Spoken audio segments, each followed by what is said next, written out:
He shouldn't have survived. A war dog, burned and broken, limping through the soaked woods of Riverside Hollow, dragging behind him the smell of smoke, and something heavier. Betrayal. Behind him lay 3 wounded Marines, one barely conscious, 2 FBI agents tied and bleeding, and a storm that refused to ease. They weren't only running from danger, they were fleeing men who wore uniforms but had long forgotten what they stood for. What Shadow did next wasn't training. It was instinct. Something older, deeper. Call it grace, call it loyalty, but it changed everything. This is a story about faithfulness in its purest form, silent, steady, and unbreakable. Before we begin, tell me, where are you watching from? Comment your city or country below. And if you believe a dog's heart can still redeem a broken world, hit subscribe. Because this story won't let you go. Riverside Hollow, Oregon, never quite dried out in spring. Hidden beneath towering Douglas firs, it was a place better known for fog and quiet than for fireworks. But that morning, the rain didn't fall softly, it attacked the earth, hammering pine needles, leaves, and the hood of an old military jeep parked just off Ridgewater Trail. It was the kind of rain that drenched a man to his soul, muting every sound except one, a low, steady growl. Reed Callahan heard it first. At 40, he was tall, broad-shouldered, still carrying the posture of the Marine captain he had once been. The gray streaking his dark hair was earned the hard way. His face, square and calm, rarely showed emotion. But when the growl came again, deeper this time, his eyes, cold steel blue, dropped toward the sound. Shadow. The German shepherd crouched low, ears sharp, hackles stiff, amber eyes fixed on the tree line. At 6 years old, Shadow was already a legend. Trained for bomb detection and rescue, retired only after a wound that never healed right, his left shoulder dipped slightly where a scar pulled tight, giving him a faint limp. But his focus, his discipline, his loyalty, those had never faded. Now he growled again. Reed didn't question it. Behind him, 2 other men stepped out of the jeep. Logan Price, the youngest at 27, slammed the door shut. His blonde hair clung wet to his forehead, his lean frame taut with restless energy. "What is it this time?" "Another raccoon?" he asked, voice laced with irritation. Micah Torres, 35, followed slower, favoring his right leg. He was heavier built, darker skinned, with an easy smile that usually softened any room. But today, that smile was gone. "Shadow doesn't bark unless it matters," he said quietly. Logan snorted but adjusted the strap of his rifle. "We're supposed to be finding some guy's lost drone, not chasing ghosts." "It's not a drone," Reed murmured. He found something. The 3 of them had formed an unofficial watch group after retiring from service. All former Marines, all fractured in different ways by Afghanistan. Reed barely spoke anymore. Micah taught wilderness survival at the local high school. Logan tinkered with radios and antennas in his garage. And Shadow watched over all of them. The dog barked once, short and sharp, then darted into the trees. "Shadow!" Reed shouted, already moving. Mud splattered beneath his boots. Micah followed, grunting as pain shot up his bad knee. Logan cursed and chased after them. The forest swallowed them whole. Branches whipped against their shoulders as they followed the path Shadow carved through the ferns, erratic, but purposeful. Rain hammered down, sliding through the canopy like silver arrows. After what felt like an eternity, the shepherd skidded to a halt. Ahead, through the fog, stood a moss-covered cabin. "Is that?" Logan began. "The old Firewatch station," Micah said. "It's condemned." The place looked untouched for years, roof sagging, shutters half broken, but the door stood slightly ajar. Shadow crouched, whining low. Reed raised a hand for silence. He drew his pistol, pressed his back to the wall, and nodded once to Logan before pushing the door open. The smell hit them first, damp, blood, and rusted metal. Logan's flashlight cut through the gloom, landing on two people tied to chairs, wrists and ankles bound. One was slumped forward, unconscious. The other, a woman, lifted her head through a curtain of blood-matted hair. "Jesus," Logan whispered, crossing the room quickly. He tore the gag from her mouth.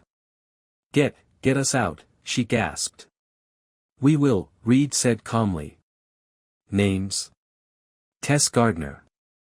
FBI." Micah was already at the other captive's side. "He's alive, barely." "Who did this?" Reed asked. Her voice trembled. "We were tracking a weapons ring. Someone turned on us. That was when the window shattered. A gunshot cracked the air. Glass sprayed across the floor.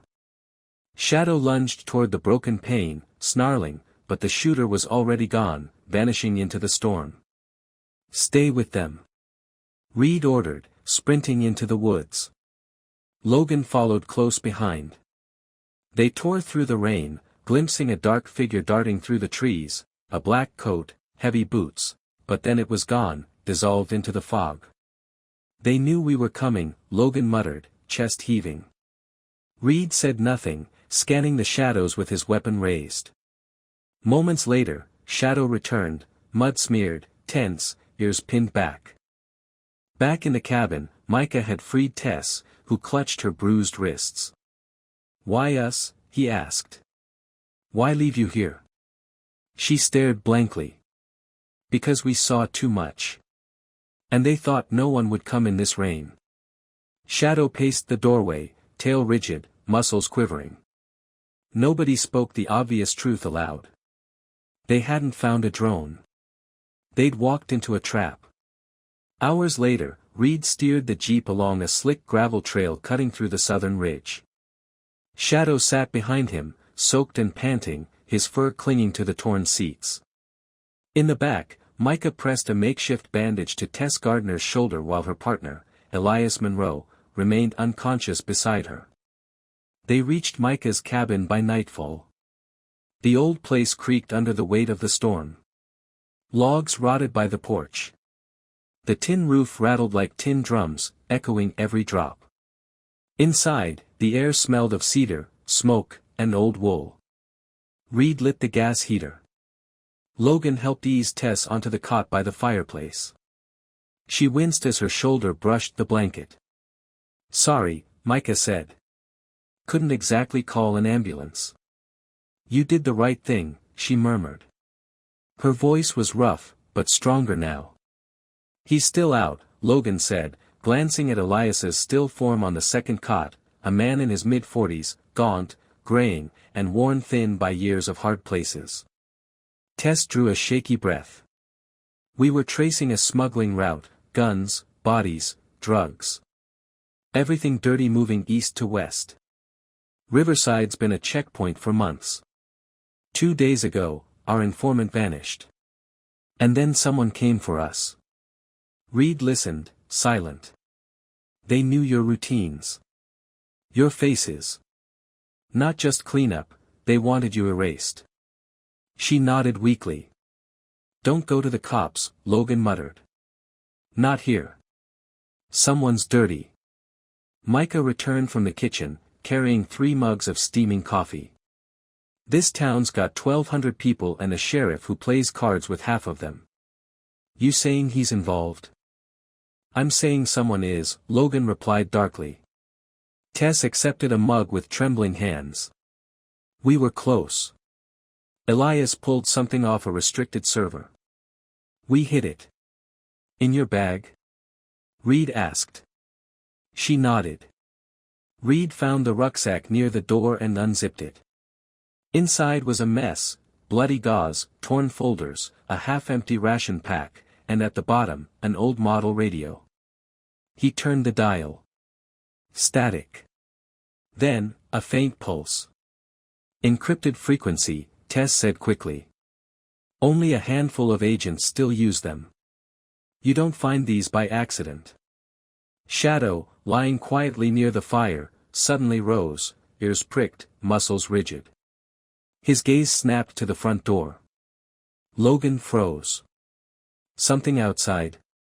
Shadow didn't bark. He just stared. Reed lifted the curtain an inch. Nothing but black trees and rain. Still, the way the shepherd stood, tight, ready, made him draw his sidearm. "Check the perimeter," he said. Logan nodded and slipped through the back exit.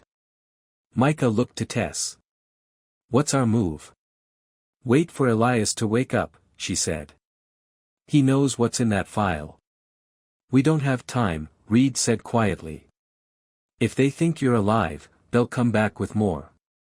He adjusted the radio again, fine-tuning the signal. The pulse grew louder, closer. "Who else knew where you were?" "Only the Bureau, and our handler," Tess said. "But our last check-in went dark, hours before the ambush." Micah frowned. "Maybe your handler sold you out." She didn't answer, but her eyes flicked toward Elias. She'd already thought it. A minute later, Logan reappeared, soaked and tense. No movement, but tire tracks about 50 feet out. "Whoever was here parked close." "Then they'll come back," Reed muttered. Tess looked toward Elias. "We need him conscious." Micah grabbed his medical kit. "I can use a stimulant." "It won't be pleasant." "Do it." Within seconds, Elias groaned. His eyes fluttered open. "You found the file," he rasped. Reed nodded. "Safe and sealed." "Good," Elias breathed. Inside it, hidden folder. Name, Gingerbread. Password, my mother's birthday. You'll find manifests, coded routes, ledger scans, enough to burn the whole network. Logan leaned forward. "Then why didn't they kill you?" "They needed names first," Elias whispered. Shadow growled again. The rain outside hadn't stopped, but now it wasn't the only sound. Through the hiss came the dull slam of a car door. They weren't alone. The storm outside had softened into a steady, whispering rain, a rhythm that filled every silence like a heartbeat. Inside the cabin, the air was thick with tension. Reed stood near the window, arms crossed, peering through a slit in the curtain. Tess sat upright now, her shoulder bandaged, her eyes sharp despite the pain. The flickering heater cast orange light across her angular face. Behind her, Elias stirred weakly, his breath shallow but even. Micah crouched near the radio, its static hum filling the room. Logan cleaned the barrel of his rifle with nervous precision. The rain on the roof beat a patient drum. Tess broke the silence first. "We got the first tip in Bozeman," she began quietly. "A warehouse worker noticed crates coming through labeled as farm equipment, sealed, guarded, signed off by high-ranking officials. Every trail led west, and every time we got close, it vanished." Reed didn't turn from the window. "Like someone was watching you." "Exactly," she said. 2 days ago, we tracked the last manifest to Riverside. Our contact here swore this was the hub, the coordination point." Micah frowned. "Why Riverside?" "It's a ghost town." Tessa's gaze hardened. "Because it's small enough to disappear, and just corrupt enough to stay that way." Before anyone could reply, Shadow moved. The shepherd rose from his spot by the fire, body taut, ears twitching. He sniffed the air once, then crossed the room to the corner near the stacked firewood. His muzzle pressed into the narrow space behind a tarp. "What is it, boy?" Reed asked softly. Shadow pawed once, then growled low in his throat. Micah stepped over and pulled the tarp back, revealing an old field jacket, damp and dark green. He lifted it carefully and frowned. "Smells like bleach." "Industrial grade." Tessa's head snapped up. "Bleach compounds, that's what they use to sanitize drop sites. Erases DNA, masks blood scent, throws off detection dogs." Logan swore under his breath. "So whoever was here was cleaning up." "Or trying to," Reed muttered. "But they left this behind." Shadow gave a short whine, turned toward the back door, and looked over his shoulder expectantly. "He wants us to follow," Micah said. Reed nodded. "Gear up." The forest to the south of the cabin sloped into a low marsh locals called Crow's Hollow, a place few ventured during storms. The rain had softened the ground into a sucking mire, where every step tried to pull their boots under. Shadow led the way, nose low, movements purposeful. His limp showed faintly now, but his pace never faltered. Micah limped after him, clutching his rifle tight. Logan followed, muttering under his breath as water dripped down his collar. Reed moved quietly behind them, his mind fixed on what they might find, and what they might lose. They reached a depression in the trail where the moss grew thick and the air hung heavy. Shadow stopped, sniffed the ground, then began digging at the base of a half-rotted stump. "Here?" Logan asked skeptically. The shepherd barked once. Together, Reed and Micah cleared away the debris until their hands struck something solid, wood, reinforced with rusted metal bands. A crate. Old, buried halfway into the earth. Reed pried it open with the crowbar they carried. Inside lay several objects wrapped in oilcloth, a USB drive sealed in a waterproof case, folded satellite photos, and a logistics map marked with red ink circles and coded coordinates. Tess knelt beside them, breath catching.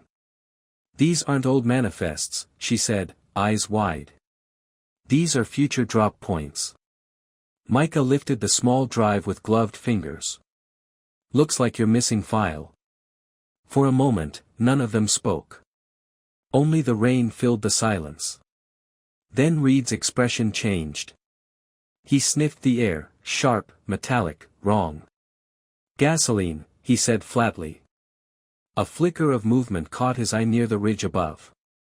A dark figure threw something metallic, then turned and vanished into the trees. "Scatter!" Reed shouted. The explosion hit like thunder.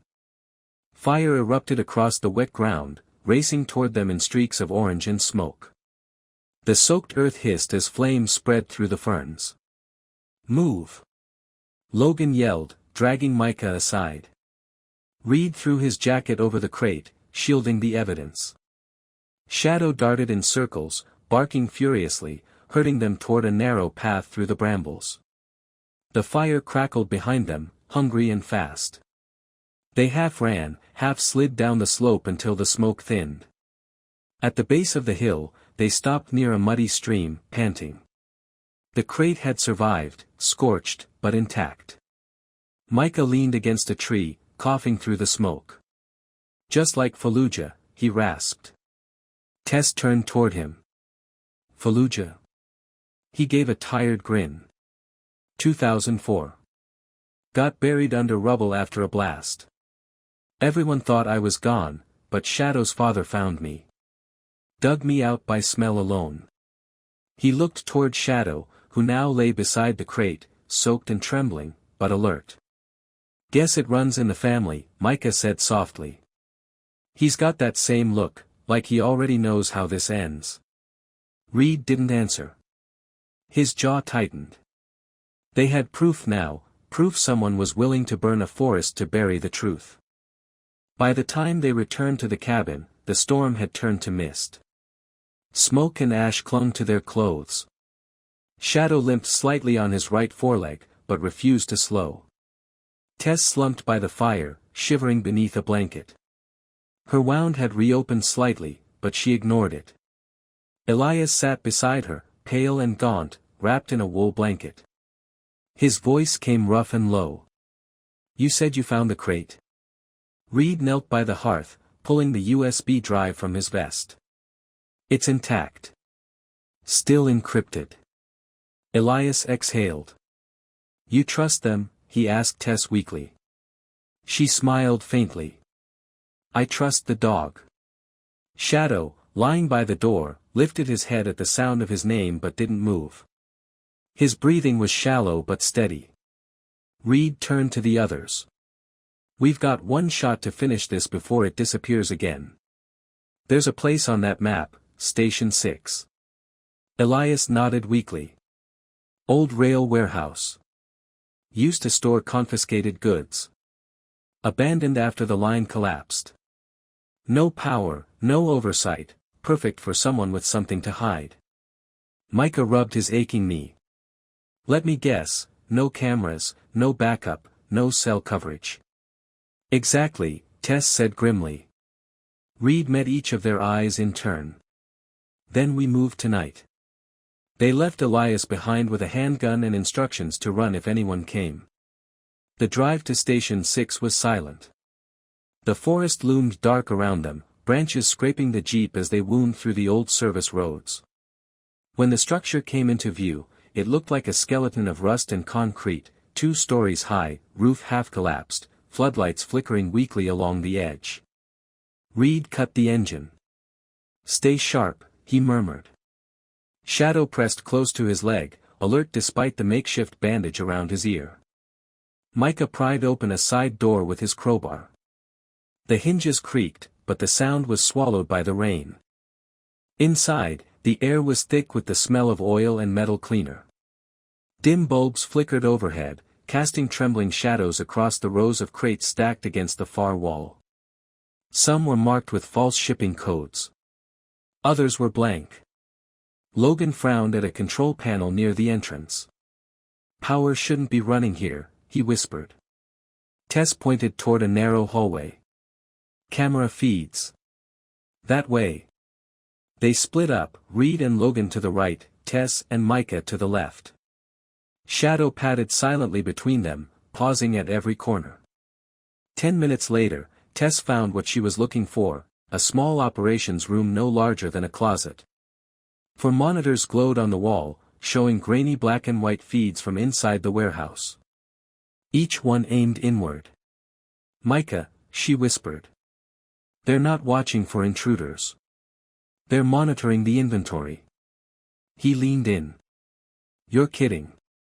A folder lay open on the desk, stamped archived, NO distribution. Tess flipped it open. Photos. Dozens of them. People restrained in trucks. Video stills from interrogations. Body bags being loaded into freight cars. Micah swallowed hard. This isn't weapons trafficking. It's people, Tess said, her voice trembling with fury. Human trafficking. Then came the sound that froze them both, Shadow's growl, deep and sharp from the hallway. Followed by boots pounding against the concrete. Contact.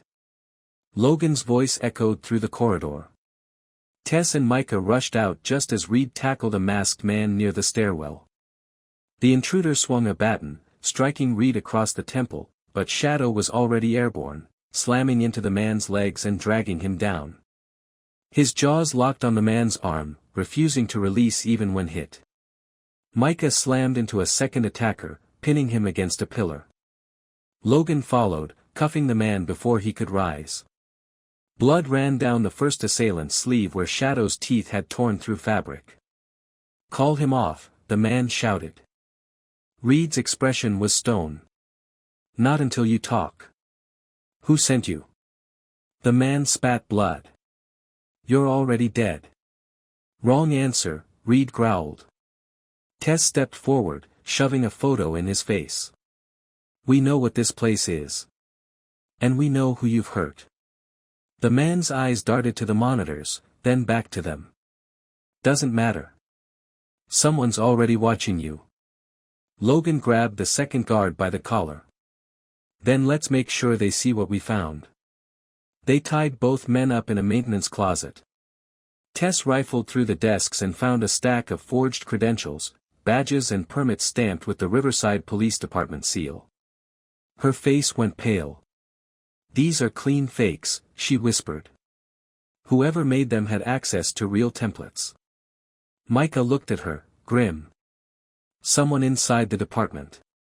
Reed turned toward Shadow, who sat near the doorway, blood streaking his fur, but eyes bright, unyielding. Then we finish this, Reed said. No more hiding. Tess met his gaze. No. We don't burn it down. We expose it.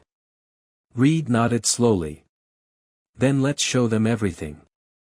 They walked out into the rain with proof of corruption, and a wounded dog who refused to stop standing guard. The wind rose again by dusk, sweeping through Riverside Hollow with a sound like breath through broken glass. Clouds hung low and heavy, pressing the world into gray. Somewhere in the distance, thunder murmured over the ridge, promising another storm. Micah's cabin sat near the northern edge of the forest, quiet and almost invisible beneath a canopy of fir trees. It had always been a refuge, a place far enough from town to feel safe. But now, safety felt like a story they used to believe. Inside, the air was still except for the faint crackle of the hearth.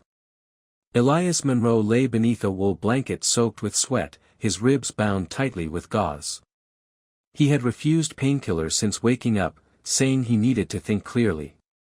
His face was pale and drawn, but his eyes, sharp and restless, tracked every shadow that moved outside the windows. Tess stood by the window, her arms crossed over the sling that held her injured arm. She hadn't said much since they'd escaped the warehouse. She just stared out at the tree line, jaw tight, watching for headlights that never came. Shadow lay by the threshold, chin resting on his paws. A fresh bandage wrapped around his ear where a blade had grazed him earlier. He was still, but not relaxed, his breathing shallow, his ears flicking at each sound. The dog didn't sleep anymore, he listened. Logan paced near the fire, boots scuffing the wood floor. His nerves were stretched thin. He rubbed his hands together, muttering under his breath like a man trying to outrun his own thoughts. Reed sat across from Elias, dismantling and reloading his sidearm in silence. His movements were steady, methodical. "What else do you remember?" Reed finally asked. Elias exhaled shakily. "There's a name buried deep in the files. Someone in law enforcement, someone inside Riverside PD. They've been erasing trails, wiping identities, rerouting evidence off-grid for months." Tess turned from the window. "Then they'll come for us too." No one had time to respond. Shadow's body went rigid. His hackles rose, his eyes locked on the back wall. The low growl that rolled out of him wasn't a warning. It was alarm. Reed was on his feet instantly. "Everyone out, now." The words had barely left his mouth when the back window shattered. A flaming bottle exploded against the far wall, fire blooming like a living thing. "Molotov!" Micah shouted from outside, rushing in with the med kit still in hand. "They're torching us." More glass broke. Flames licked across the ceiling, greedy and fast. Smoke filled the air, thick and choking. "Basement." Elias gasped, forcing himself upright. "Crawl tunnel, behind the pantry. Built it in '96. Reed and Tess half-dragged, half-carried him as Logan kicked open the pantry door. Behind stacked cans was a wooden latch. He pulled it free, revealing a narrow shaft carved through dirt and roots. "Go," Reed ordered. Tess went first, helping Elias down. Micah followed, grimacing as pain shot up his leg. Logan turned back just as Reed shouted for Shadow. "Shadow!" But the dog wasn't there. Through the smoke, Reed glimpsed movement, Shadow darting toward the office, barking wildly. "Shadow, no!" Reed started forward, but a support beam gave way, crashing in a shower of sparks. Heat blasted across the room. He fell back, coughing, his lungs burning. There was no time. He dropped into the tunnel, slamming the hatch shut behind him as fire roared overhead. The tunnel ran downhill, narrow and suffocating, until it opened into the hillside 200 yards away. They spilled out into the rain, coughing, eyes watering, gasping for air. Tess rolled onto her knees, trembling. Logan collapsed against a tree, shaking. Reed spun toward the flames still raging up the slope. "Shadow!" he shouted hoarsely. Then, through the curtain of rain and smoke, a shape emerged from the trees, blackened, limping, carrying something in its mouth. "Shadow!" The shepherd stumbled forward, collapsed at Reed's feet, and dropped a small melted case into the mud. Reed fell to his knees beside him. The plastic was warped, edges melted, but inside, a silver hard drive still blinked red. "You stupid, brilliant mutt," Reed whispered, voice breaking. Micah arrived, ash streaked across his face. "He went back for the data." Reed shook his head. "He went back for us." Tess sat beside them, staring at the fire devouring the cabin.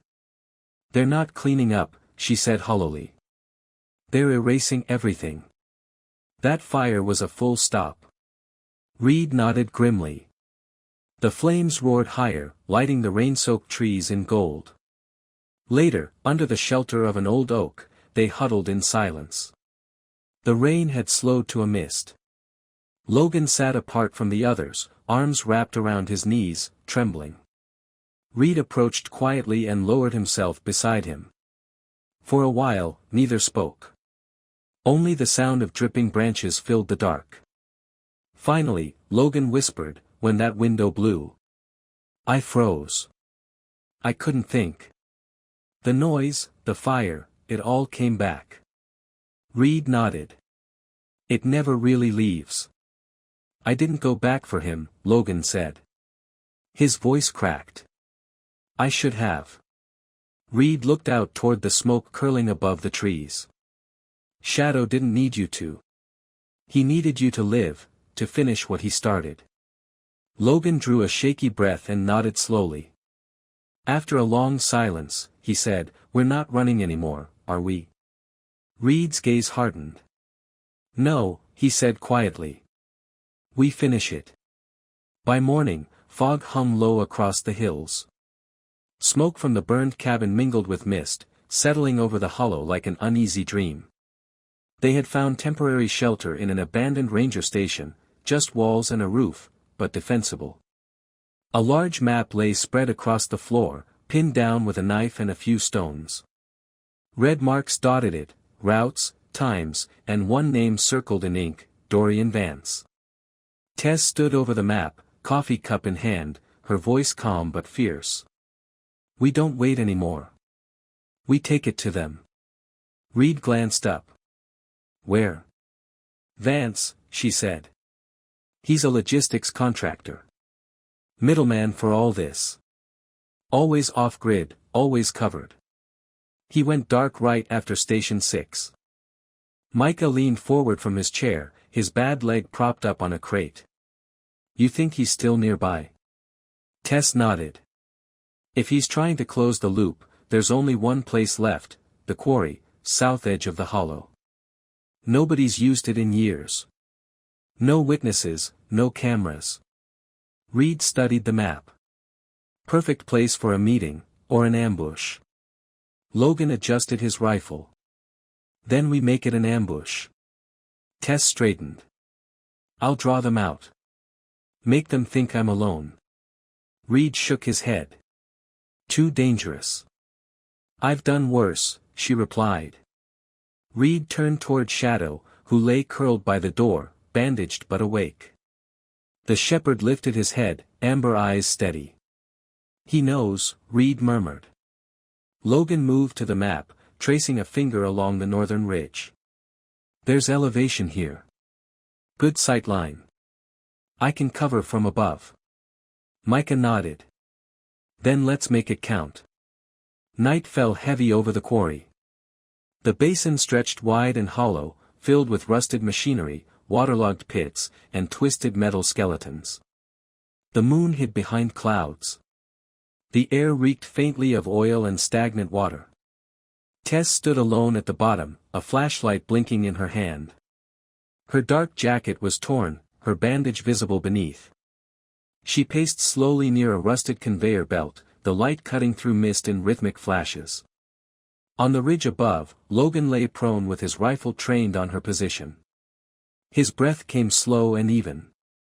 Beside a collapsed trailer, Reed and Micah waited in the shadows, Shadow crouched low beside them, every muscle coiled. "They're coming," Reed murmured. From the east, two vehicles appeared, headlights off, engines idling low. 6 men climbed out, dressed in dark tactical gear. One of them stepped forward, a tall man, bald, with a long scar running down his cheek. "Dorian Vance," Tess said coldly. Vance smirked. "You're still breathing." "That's my mistake." Shadow growled softly, a deep rumble in his chest. Reed's finger tightened on the trigger. "Where's the rest?" Vance asked. "You're looking at it," Tess replied. Reed gave a subtle signal. The crack of a rifle split the night. The first shot dropped one of Vance's men instantly. The second hit another in the shoulder before he could react. Chaos erupted. Gunfire echoed across the quarry, muzzle flashes lighting the fog. Reed and Micah moved in from opposite sides, firing in bursts. Tess ducked behind a steel beam, returning fire. Shadow darted between cover, quick and sure despite his limp. He lunged at a man trying to flank them, teeth sinking deep into his arm. The attacker screamed, collapsing. But another figure, larger, faster, stepped from the shadows, shotgun raised. He fired. The blast hit Shadow square in the ribs. The dog yelped, spinning sideways, but even as blood spread beneath him, he tried to crawl toward Tess. "No!" Tess screamed, diving for cover. Micah saw the man turn the shotgun toward her, and didn't hesitate. He charged, slamming into the attacker as the gun fired again. The blast caught Micah full in the chest, throwing him backward, but the impact sent the man tumbling. Reed's rifle barked twice, ending it. Silence followed, broken only by rain and shallow breathing. Tess crawled to Micah's side. Blood soaked through his shirt, pooling beneath him. "No, no, no," she whispered. "Stay with me." Micah coughed weakly, a trace of a smile on his lips. "Always wanted to go out doing something dramatic." "You're not going anywhere," Reed said fiercely, kneeling beside him. But nearby, Shadow was still trying to stand. His legs shook, blood dark against his fur, yet he rose, tall, steady, unyielding. Head high. Eyes forward. Guarding them still. That was the moment a police siren pierced the air. A single patrol car rolled to a stop at the quarry's edge, lights flashing red and blue against the rain. Deputy Helen Graves stepped out, tall, sharp-eyed, her uniform soaked. She froze when she saw the scene, bodies, weapons, smoke, and a German shepherd standing wounded, defiant in the storm. "What in God's name?" she whispered. Tess looked up at her, tears streaking her face. "That," she said softly, pointing to the dog, "is the only reason any of us are still alive." The rain had finally stopped. But the air still carried the heavy scent of smoke, metal, and something that lingered far longer than fire, grief. Morning light crept slowly over Riverside Hollow, spilling through torn clouds like a promise that didn't quite know how to keep itself. Mist coiled low along the cracked streets, wrapping the small town in a shroud of pale gold. Behind the fire station stood a small brick building with peeling paint and a hand-painted sign. Dr. Kessler's Animal Care. The wind chime outside the door tinkled faintly in the stillness. Inside, the air smelled of antiseptic and rain-damp wood. A blood-streaked vest lay folded on a bench beside a coiled olive leash. Reed Callahan sat alone in the corner, his large frame hunched over a small wooden table. His hair was damp, plastered to his forehead, and his clothes smelled of smoke. He wrote slowly on a lined notepad, words dragging heavy like footsteps through mud. Next to him, on a padded recovery bed, lay Shadow. The German shepherd's fur had been shaved in patches where stitches crisscrossed his ribs and shoulder. A white bandage wrapped around his midsection, faintly pink near the edges. His breathing was shallow but steady. One eye remained half open, tracking every sound. When Reed whispered his name, the dog's tail thumped once against the bedding. "You were never just a dog," Reed murmured, his voice low. "You were the constant." The door creaked open, and Dr. Helen Kessler stepped inside. Tall and lean, in her early 60s, her gray-streaked hair was tied in a low braid. Her face bore the calm endurance of someone who had spent a lifetime saving lives on the brink. She wiped her hands on a towel and approached quietly. "He's lucky," she said softly. "The pellets missed his lung by half an inch. He'll walk again, but he'll need rest, weeks, maybe months." Reed nodded. "He's got all the time he needs." Before she could reply, the door opened again. Logan entered, his hoodie streaked with ash, boots caked in mud. In his hands, he carried a small wooden box, hand-sanded, worn smooth at the corners.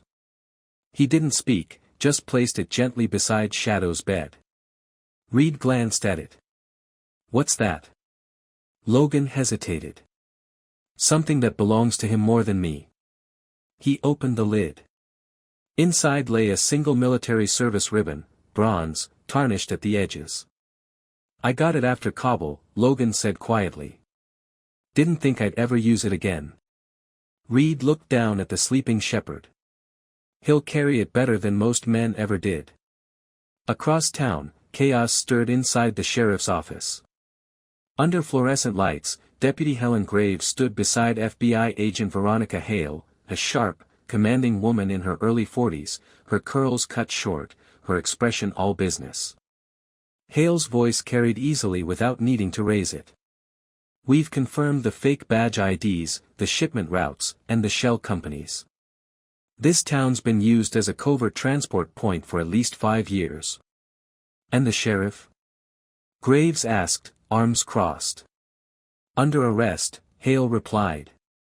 "Tried to flee with a suitcase full of burner phones and overseas transfers. He's in holding now." Graves' jaw tightened. Sheriff Dalton Pierce had been her mentor. Her friend. Her son's godfather. But none of that mattered anymore. The door opened behind them. Tess Gardner entered, arm still in a sling, her expression hard but controlled. Elias Monroe followed, pale but upright. The two looked like people who had seen the inside of hell and decided to keep walking anyway. "Good work," Hale said. "You'll both be needed for the press briefing later. This case is going national."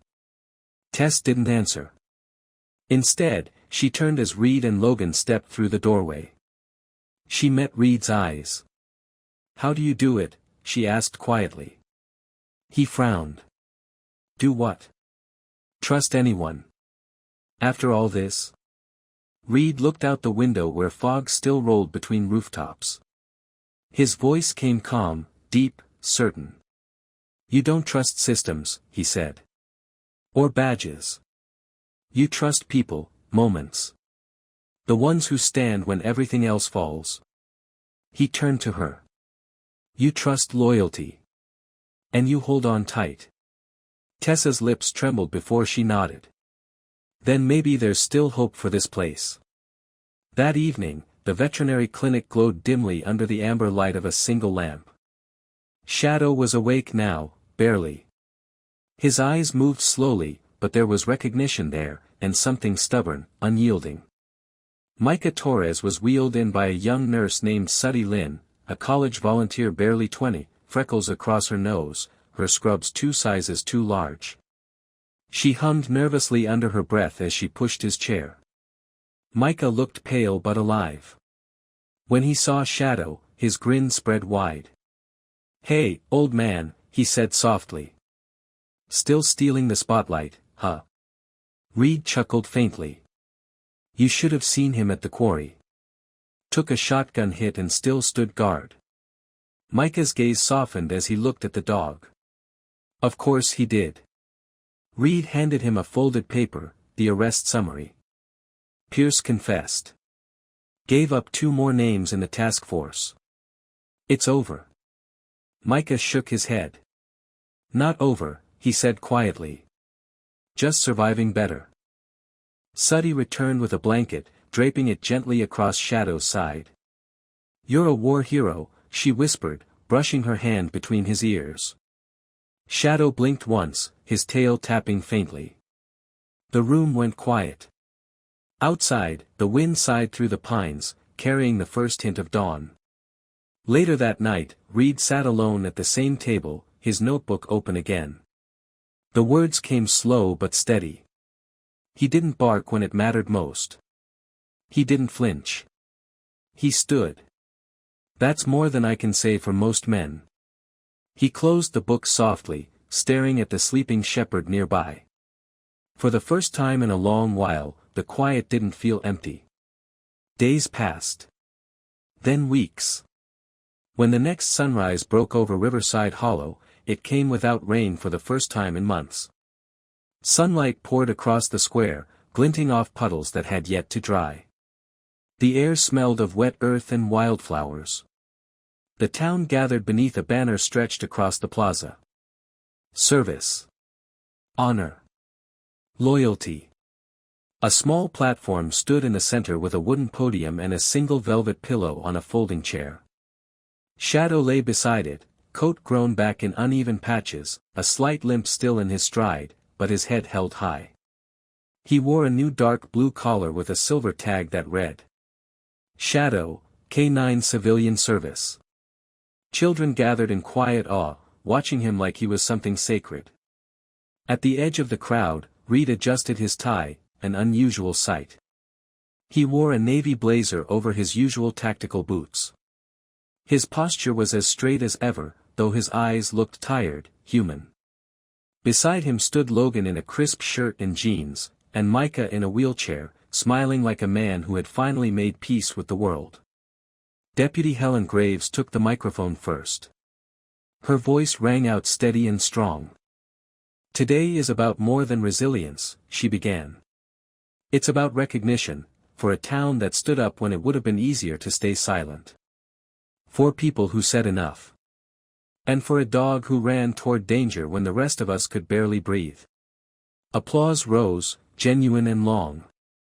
Then Reed stepped up to the podium, a folded paper in his hand, though he never looked at it. I was trained to follow orders, he said quietly. To assess, to act. But nothing in the field prepares you for what loyalty really means. He paused, glancing toward Shadow. It's not a uniform. It's not a badge. Sometimes, it's quiet. Sometimes, it has fur and a limp and eyes that never blink when you need them most.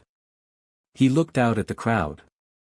This town was bleeding, not from one wound, but from 1,000 small ones. Fear. Corruption. Secrets. And this dog, this partner, stood in front of every one of them and reminded us that trust isn't something we're given. It's something we show. Helen Graves stepped forward again, holding a polished silver medal embossed with a paw print and laurel. She clipped it gently to Shadow's collar. The crowd rose to their feet. Some clapped, others wiped their eyes. None spoke.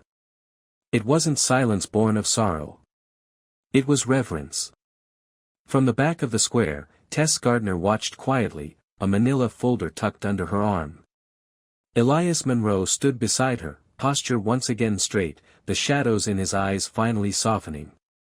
Ready? He asked. She nodded. They deserve this day. But the rest, the cleanup, the follow-up, it's ours now. They approached Reed and extended their hands. Thank you, Tess said simply. For everything. Elias added, you'll be hearing from the Bureau soon. This town's earned protection. Reed nodded once. We'll hold the line. They didn't say goodbye. They just turned and walked down Main Street, boots tapping against the damp pavement, fading into the light. A month later, at the edge of Riverside Hollow, a new building stood where the forest met the open road.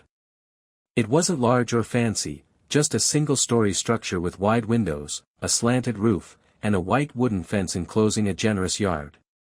The sign out front read, Shadowline, Rescue Canine Training and Rehabilitation. Inside, sunlight spilled through the clean glass panes, warming the ochre-painted walls. The place smelled of cedar shavings and fresh coffee. Photos of rescued dogs lined the hallway, some healed, some still healing, but every pair of eyes in those pictures told the same story, survival. On the far wall hung a simple plaque carved from pine wood. It read, "Trust runs on 4 legs." Micah Torres taught basic handling to volunteers, his usual humor returned. He rolled across the yard in his wheelchair, tossing tennis balls to a pack of eager dogs who chased them through the grass. The laughter that followed was something Riverside hadn't heard in a long time, pure, unguarded, and alive. Out on the training field, Logan Price guided a group of recruits, his voice calm, patient. The restless energy that once shadowed him was gone, replaced by focus. He was a man rebuilt, not by war, but by purpose. Callahan oversaw intake, sitting with families who came to adopt rescues too scarred for ordinary homes. His tone was softer now, his words steady but warm. He didn't talk much about what had happened in the hollow. He didn't need to. And Shadow, he had his own space. A small cot near a sunny window. A fenced yard behind the building. His duty vest still hung by the door, which he insisted on wearing whenever visitors arrived. The bandage was long gone now, though he still carried a faint limp.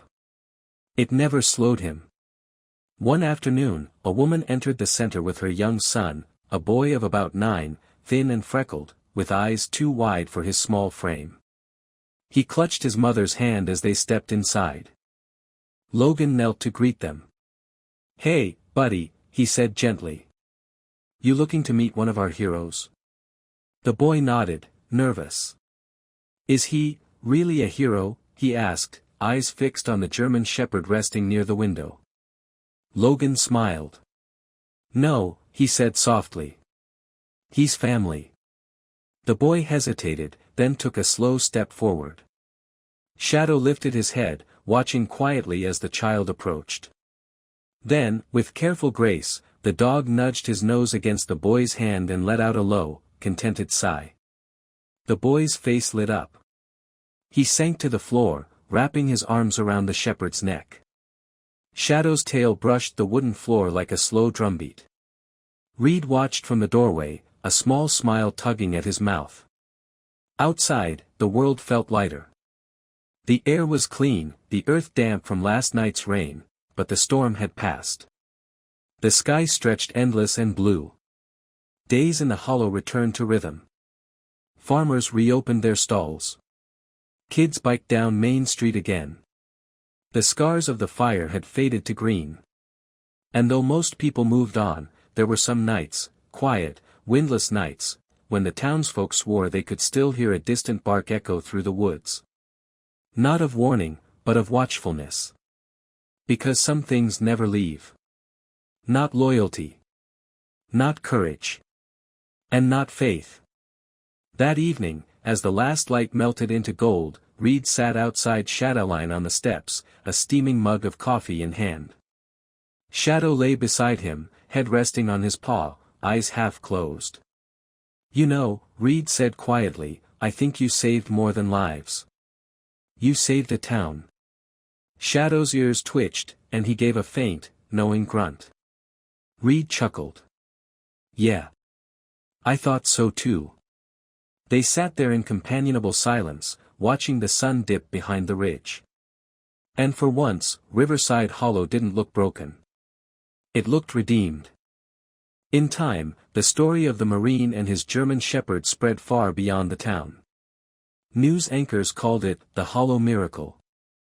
The Bureau called it a classified success. But for those who lived it, it wasn't about headlines or medals. It was about something simpler, a reminder that courage doesn't always wear armor, and salvation doesn't always come with wings. Sometimes, God sends angels with fur, for legs, and hearts that never quit. This story isn't just about survival. It's about faith. About the quiet miracles that arrive when the world seems lost. Shadow wasn't just a dog. He was grace on 4 paws, a guardian sent not to speak, but to show. In the fire, in the fear, in the rain, he stood. Just like loyalty. Just like hope. We all face storms. Some come with gunfire, some with silence. But every storm asks the same thing: will you stand? And in those moments, may we all find our own version of shadow, someone, or something, that reminds us to keep going. And may we be that light for others, too. If this story touched your heart, share it with someone who needs to believe in second chances. Comment Amen if you believe that even in the darkest hour, God still sends help in the most unexpected ways. Subscribe for more stories of courage, compassion, and redemption. And may God bless you, and protect all the ones you love. Two-legged or four.